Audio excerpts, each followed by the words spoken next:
ನಮಸ್ಕಾರ. ರಿವ್ಯೂ ಚಾನಲ್ಗೆ ಸ್ವಾಗತ. ನಾನು ಸೌಖ್ಯಾಗ. ಭಾರತೀಯರಿಗೆ ಗುಡ್ ನ್ಯೂಸ್ ಕೊಡ್ತಾ ಇದೆ ಈಗ ಕೇಂದ್ರ ಸರ್ಕಾರ.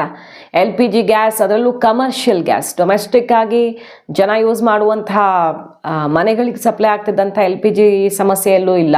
ಹೆಚ್ಚಿನ ಪ್ರಮಾಣದಲ್ಲಿ ರಿಪೋರ್ಟ್ ಆಗ್ತಿರೋದು ಈ ಹೋಟೆಲ್ಲು ಕಮರ್ಷಿಯಲ್ ಗ್ಯಾಸ್ ಪ್ರಾಬ್ಲಮ್ ಅಂತ. ಅದ್ರ ಬಗ್ಗೆ ಈಗ ಬಿಗ್ ನ್ಯೂಸ್ ಬರ್ತಿದೆ. ಕೇಂದ್ರ ಸಚಿವರು ಸದನದಲ್ಲಿಯೇ ಘೋಷಣೆಯನ್ನ ಮಾಡಿದ್ದಾರೆ. ಡೀಟೇಲ್ಸ್ ಇಡ್ತಾ ಹೋಗ್ತೀವಿ. ಯುದ್ಧ ಮತ್ತೊಂದು ಹಂತಕ್ಕೆ ಹೋಗ್ತಿದೆ. ಇವತ್ತು ರಾತ್ರಿಯೇ ದೊಡ್ಡದೊಂದು ಕ್ಲೈಮ್ಯಾಕ್ಸ್ ಅಂತ ಇರಾನ್ ಈಗ ಘೋಷಣೆ ಮಾಡ್ತಿದೆ. ಇದರ ನಡುವೆ ಭಾರತಕ್ಕೆ ಡಿಪ್ಲೊಮ್ಯಾಟಿಕ್ ಬಿಗ್ ವಿನ್ ಅಂತಾನೆ ಇವತ್ತಿನ ಬೆಳವಣಿಗೆಯನ್ನು ಇಡೀ ದೇಶ ನೋಡ್ತಾ ಇರೋದು. ಒನ್ ಬೈ ಒನ್ ಎಲ್ಲವನ್ನ ನೋಡ್ತಾ ಹೋಗೋಣ. ಮಿಸ್ ಮಾಡದೆ ನಮ್ಮ ಚಾನಲ್ನ ಸಬ್ಸ್ಕ್ರೈಬ್ ಮಾಡಿ, ನಿಮ್ಮ ಅಭಿಪ್ರಾಯ ಕಮೆಂಟ್ ಮಾಡಿ ತಿಳಿಸಿ. ವೀಕ್ಷಕರೇ, ಮೊದಲನೇದಾಗಿ ಭಾರತಕ್ಕೆ ಈ ಇರಾನ್ ಯುದ್ಧ ಮೇಜರ್ ಆಗಿ ಬಿಸಿ ತಟ್ಟಿಸಿರೋದು LPG. ಯಾಕಂದರೆ LPG ಸ್ಟಾಕ್ ನಮ್ಮಲ್ಲಿ ಇಲ್ಲ ಅಂತಲ್ಲ, ಸರಬರಾಜು ವ್ಯತ್ಯಯ ಆಯಿತು. ಯಾಕಂದರೆ ಒಂದು ಕಡೆಯಿಂದ ಬರ್ತಾ ಇದ್ದಿದ್ದು ಹಾರ್ಮೋಸ್ ಜಲಸಂಧಿ ನಮಗೆ ಅತ್ಯಂತ ಇಂಪಾರ್ಟೆಂಟು. ಈಗ ಅಲ್ಲಿ ಸ್ಟ್ರಕ್ ಆಗಿರೋದ್ರಿಂದ ಒಂದು ಕಡೆ ಸಪ್ಲೈ ಆಗಿದ್ದೆಲ್ಲ ಆಗ್ತಾ ಇದ್ದಿದ್ದೆಲ್ಲ ಸ್ಟಾಪ್ ಆಗಿಬಿಟ್ರೆ ಭಾರತದ ಒಳಗಡೆ ಪ್ರೊಡಕ್ಷನ್ನು ಇಂಟರ್ನಲ್ಲಿ ಪ್ರೊಡ್ಯೂಸ್ ಆಗಿದ್ದು ಮತ್ತು ಬೇರೆ ಬೇರೆ ಕಡೆಯಿಂದ ತರಿಸ್ಕೊಂಡಿದ್ದನ್ನು ಎಲ್ಲ ಕಡೆಗೂ ಸರಬರಾಜು ಮಾಡಿ ಬ್ಯಾಲೆನ್ಸ್ ಮಾಡೋದಿದೆಯಲ್ಲ, ಆ ಚೈನಲ್ಲಿ ಏರುಪೇರು ಆಗಿ ಸರಬರಾಜು ಪ್ರಾಬ್ಲಮ್ ಆಗಿದೆ. ಬಿಟ್ಟರೆ ದೇಶ ಔಟ್ ಆಫ್ ಸ್ಟಾಕ್ ಆಗಿಲ್ಲ ಅನ್ನೋದನ್ನು ಕ್ಲಿಯರ್ ಮಾಡಿತ್ತು ದೇಶ. ನಿನ್ನೆ ಅದರ ಬಗ್ಗೆ ಕಂಪ್ಲೀಟ್ ಆಗಿ ಮಾಹಿತಿ ಕೊಟ್ಟಿತ್ತು.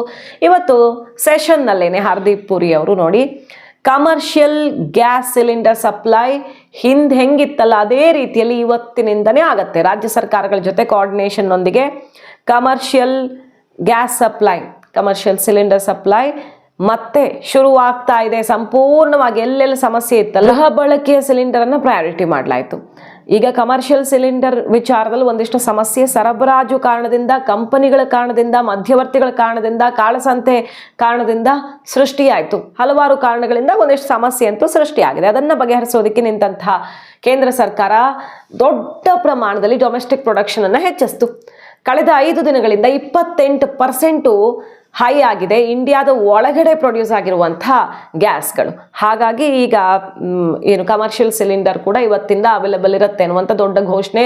ಭಾರತೀಯರಿಗೆ ಬಿಗ್ ರಿಲೀಫ್ ಇದು.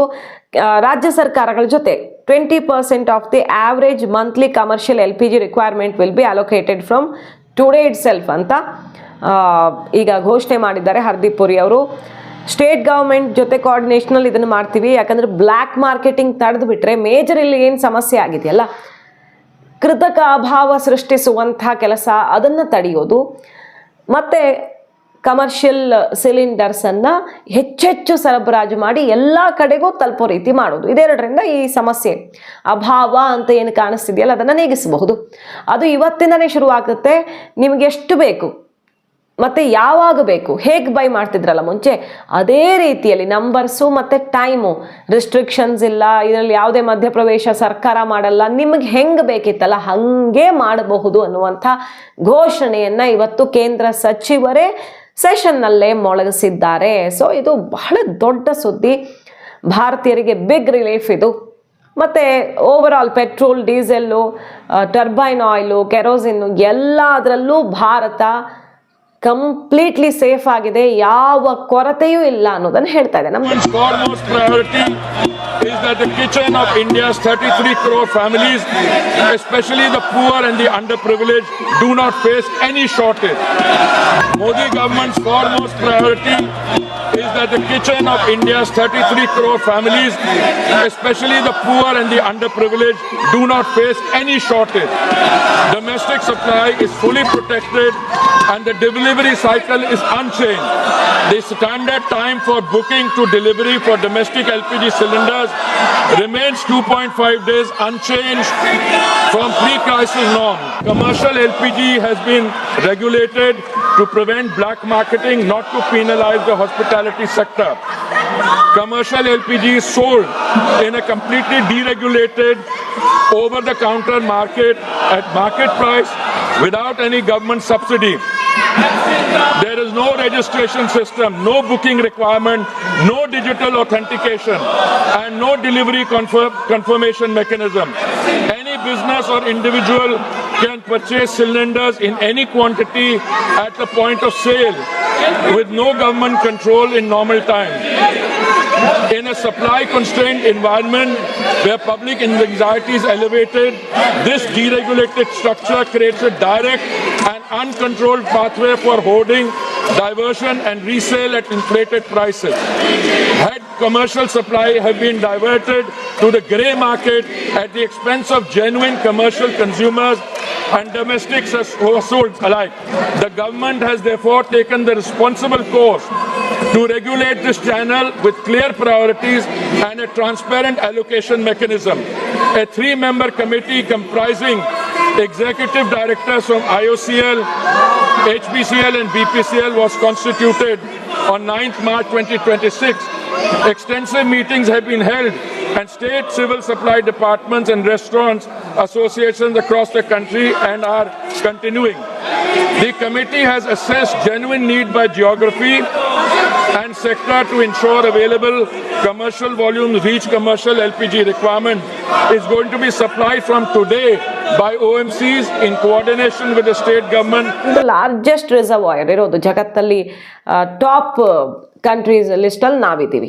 ಹಾಗಾಗಿ ನಮ್ಮ ಪೆಟ್ರೋಲ್ ಡೀಸೆಲ್ ಅಂತೂ ಇನ್ನೆರಡು ತಿಂಗಳು ಯಾವುದೇ ರೀತಿಯಲ್ಲೂ ಸಮಸ್ಯೆ ಆಗಲ್ಲ. ಅದ್ರ ಮೇಲೆ ಇವತ್ತು ಭಾರತಕ್ಕೆ ಬಹಳ ದೊಡ್ಡ ಸುದ್ದಿ ಏನಪ್ಪ ಅಂದರೆ, ಇಷ್ಟು ಸಂಕಷ್ಟದ ಪರಿಸ್ಥಿತಿಯಲ್ಲೂ ಕೂಡ ಭಾರತಕ್ಕೆ ಬಂದು ತಲುಪಿದೆ ಸೌದಿಯಿಂದ ಹೊರಟಂತಹ ಹಡಗು.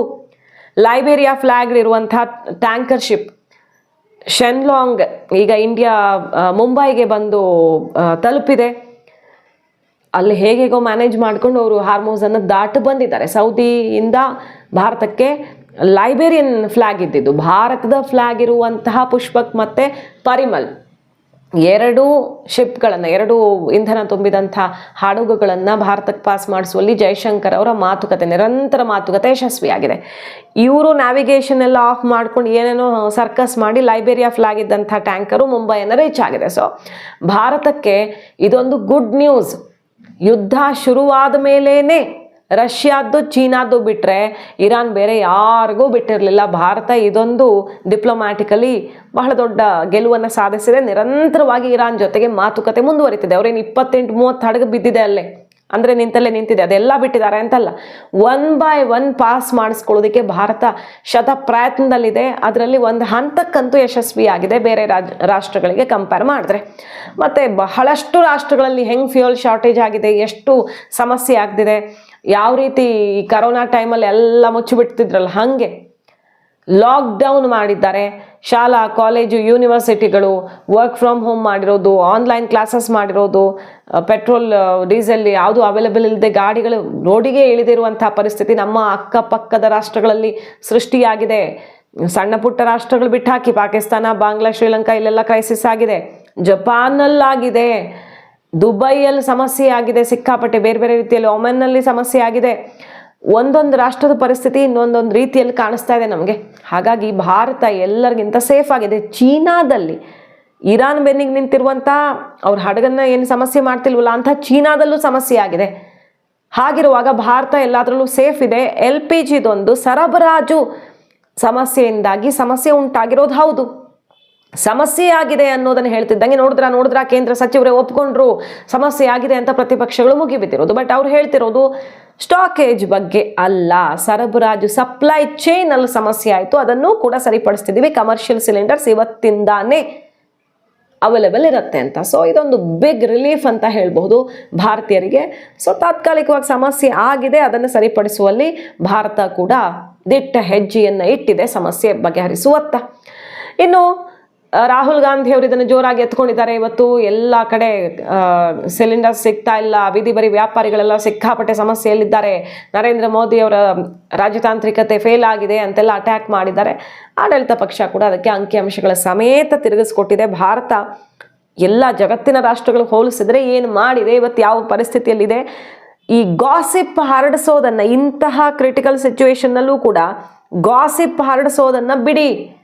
ಮೊದಲು ಭಾರತ ಯಾವ ರೀತಿ ಸೇಫ್ ಆಗಿದೆ ಅನ್ನೋದನ್ನು ನೋಡಿಕೊಂಡು ಜನರ ಜೊತೆ ನಿಂತು ಸಹಕರಿಸೋದನ್ನು ಕಲ್ತ್ಕೊಳ್ಳಿ ಈ ರೀತಿಯ ಸಂಕಷ್ಟದ ಸಮಯದಲ್ಲಿ ಅಂತ ಚಾಟಿಯೇಟನ್ನು ಕೊಟ್ಟಿರೋದು. ಸರಿ, ಇದನ್ನು ಸಾಧ್ಯ ಮಾಡಿದ್ದು ಹೇಗೆ ಅನ್ನೋದಕ್ಕೆ ಹರ್ದೀಪ್ ಪುರಿ ಅವರು ಉತ್ತರ ಕೊಟ್ಟಿದ್ದಾರೆ ನೋಡಿ. 40 ಕಂಟ್ರಿಗಳಿಂದ ಭಾರತ ಈಗ ಕ್ರೂಡ್ ಆಯಿಲನ್ನು ತರಿಸ್ಕೊಳ್ತಾ ಇದೆ. ಮೊದಲಿದ್ದೆಷ್ಟು 2006-2007 ಆ ಸಮಯದಲ್ಲಿದ್ದು ಬರೀ 27 ರಾಷ್ಟ್ರಗಳ ಜೊತೆ ನರೇಂದ್ರ ಮೋದಿ ಅವರ ನಿರಂತರ ರಾಜತಾಂತ್ರಿಕ ಮಾತುಕತೆ, ವಿದೇಶಾಂಗ ನೀತಿ, ವಿದೇಶ ಪ್ರವಾಸ ಯಾಕೆ ಅಂತಿದ್ರಲ್ಲ, 40 ರಾಷ್ಟ್ರಗಳಿಗೆ ಇದನ್ನು ವಿಸ್ತರಿಸಿದ್ದಾರೆ. ಆಲ್ಮೋಸ್ಟ್ ಡಬಲ್ ಮಾಡುವತ್ತ ಭಾರತ ಹೆಜ್ಜೆ ಇಟ್ಟಿದೆ. ಹಾಗಾಗಿ ಇವತ್ತು ನಾನ್ ಹಾರ್ಮೋಸ್ ಮಾರ್ಗದಲ್ಲಿ ಬರದೇನೆ 70% ನಾವು ಬೇರೆ ಸೋರ್ಸಿಂದ ತರಿಸ್ಕೊಳ್ತಿದ್ದೀವಿ. ಹಾಗಾಗಿ ನಾವು ಸೇಫ್ ಆಗಿದ್ದೀವಿ ಅನ್ನುವಂಥ ಲೆಕ್ಕವನ್ನ ಕೊಡ್ತಾ ಇದ್ದಾರೆ. ಇವತ್ತು ಇದನ್ನ ಕೆಣಕಿದಂತಹ ಮತ್ತು ಆಡಳಿತ ಪಕ್ಷದ ಫೇಲ್ಯೂರ್ ಅಂತ ಇದೆಲ್ಲವನ್ನು ಟೀಕಿಸ್ತಾ ಇರುವಂಥ ರಾಹುಲ್ ಗಾಂಧಿ ಅವರ ವಿರುದ್ಧ, ಮತ್ತೆ ನಿನ್ನೆ ಸೆಷನಲ್ಲೆಲ್ಲ ಜಟಾಪಟಿ ಆಯ್ತು ನೋಡಿದ್ವಿ. ಈ ಸ್ಪೀಕರ್ ವಿರುದ್ಧ ಅವಿಶ್ವಾಸ ನಿರ್ಣಯ ಮಂಡನೆ ವಿಚಾರದಲ್ಲಿ ಅಮಿತ್ ಶಾ ಅವ್ರು ಕೊಟ್ಟು ಉತ್ತರ ಅದೆಲ್ಲ. ಸೊ BJP ಹೇಳ್ತಿರೋದಷ್ಟೇ, ರಾಹುಲ್ ಗಾಂಧಿ ಅವರು ಅಪರೂಪಕ್ಕೆ ಸೆಷನ್ಗೆ ಬರ್ತಾರೆ, ಬಂದಾಗ ಈ ರೀತಿ ಏನೇನೋ ಅಸಂಬಂಧ ಮಾಡ್ತಾರೆ ಅಂತ ಅಂಕಿಅಂಶ ಇಟ್ಟರು. 17ನೇ ಲೋಕಸಭೆಯಲ್ಲಿ ರಾಹುಲ್ ಗಾಂಧಿ ಅವರು ಹಾಜರಾತಿ 51%, ಆಮೇಲೆ 16ನೇ ಲೋಕಸಭೆಯಲ್ಲಿ 52%, 15ನೇ ಲೋಕಸಭೆಯಲ್ಲಿ 43%. ವಿದೇಶದಲ್ಲೇ ಇರ್ತಾರೆ, ಬೇರೆ ಸಮಯದಲ್ಲಿ ಬಿಟ್ಟಾಕಿ ಸೆಷನ್ ಇರೋ ಸಮಯದಲ್ಲೂ ವಿದೇಶಕ್ಕೆ ಹೋಗ್ತಾರೆ. ತುಂಬ ಮೇಜರ್ ಬಜೆಟ್ ಚರ್ಚೆ, ರಾಷ್ಟ್ರಪತಿ ಭಾಷಣ, ಆರ್ಟಿಕಲ್ 370 ಇಂತಹ ಸಮಯದಲ್ಲೂ ವಿದೇಶ ಪ್ರವಾಸಕ್ಕೆ ಹೋಗಿದ್ದಾರೆ.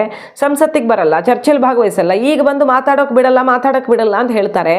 ನೀವು ಎಷ್ಟೇ ಘೋಷಣೆ ಮಾಡಿದ್ರು ಅಬ್ಬರಿಸಿದ್ರು ನನ್ನ ಮಾತು ಸತ್ಯ ಇರೋದ್ರಿಂದ ಕೇಳಿಸ್ಕೊಳ್ಳೇಬೇಕಾಗತ್ತೆ ಅಂತೆಲ್ಲ ರಾಹುಲ್ ಗಾಂಧಿ ಅವರಿಗೆ ಚಾಟಿ ಏಟ್ ಬೀಸಿ ನಿನ್ನೆ ಶಶಿ ತರೂರ್ ಅವ್ರಿಗೆ ಸ್ವಲ್ಪ ನಿಮ್ಮ ಕಾಂಗ್ರೆಸ್ ಅವ್ರಿಗೆ ಮಾತಾಡೋಕೆ ಹೇಳ್ಕೊಡ್ರಿ, ಡಿಸಿಪ್ಲಿನ್ ಹೇಳ್ಕೊಡ್ರಿ ಅಂತ ಪಾಠ ಬೇರೆ ಮಾಡಿದ್ದು ನಿನ್ನೆ ಎಲ್ಲ ಜೋರು ಸೌಂಡ್ ಆಯಿತು. ಇವತ್ತು ಗಮನಿಸ್ತೀವಿ ನಾವು, ಸ್ಪೀಕರ್ ಕೂಡ ಕ್ಲಾಸ್ ತಗೊಂಡ್ರು. ಆಮೇಲೆ ಈಗ ಕೇಂದ್ರ ಮಂತ್ರಿ ಪುರಿ ಅವರೇ ಉತ್ತರ ಕೊಟ್ಟಿದ್ದಾರೆ. ಆದರೆ ಅವರು ಉತ್ತರ ಕೊಡುವಾಗ ಎಪ್ಸ್ಟೀನ್ ಫೈಲ್ಸ್ ಅಂತ ಘೋಷಣೆ ಕೂಗಿ, ಎಪ್ಸ್ಟೀನ್ ಫೈಲ್ಸ್ ಫ್ರೆಂಡ್ ಇಲ್ಲಿದ್ದಾರೆ ನೋಡಿ ಅಂತ. ಇಂತಹ ಸಂಕಷ್ಟದ ಸಮಯದಲ್ಲೂ ಕೂಡ ಆ ವೈಯಕ್ತಿಕ ರಾಜಕೀಯ, ಕೀಳುಮಟ್ಟದ ರಾಜಕೀಯ ಬೇಕಿತ್ತ, ನಿಮಗೆ ನಾಚಿಕೆ ಆಗಲ್ವಾ ಅಂತ BJP ಕಾಂಗ್ರೆಸ್ನಂತ ಮುಗಿಬಿದ್ದಿರೋದು. ಒಟ್ಟಾರೆಯಾಗಿ ರಾಜಕೀಯವನ್ನು ಹೊರತುಪಡಿಸಿ ಭಾರತ ಸೇಫ್ ಆಗ್ತಿದೆ, ಅದರಲ್ಲೂ ಕಮರ್ಷಿಯಲ್ ಸಿಲಿಂಡರ್ ವಿಚಾರದಲ್ಲಿಯೂ ಅನ್ನೋದು ಮಾತ್ರ ತುಂಬಾನೇ ರಿಲೀಫ್ ಕೊಡ್ತಿರುವಂಥ ಸುದ್ದಿ. ಕ್ಷಣಕ್ಕೆ ಮಾಹಿತಿ ಇಷ್ಟ ಆಗಿದ್ರೆ ಮಿಸ್ ಮಾಡಿದ್ರೆ ನಮ್ಮ ಚಾನಲ್ನ ಸಬ್ಸ್ಕ್ರೈಬ್ ಮಾಡಿ, ನಿಮ್ಮ ಅಭಿಪ್ರಾಯ ಕಮೆಂಟ್ ಮಾಡಿ ತಿಳಿಸಿ. Thank you.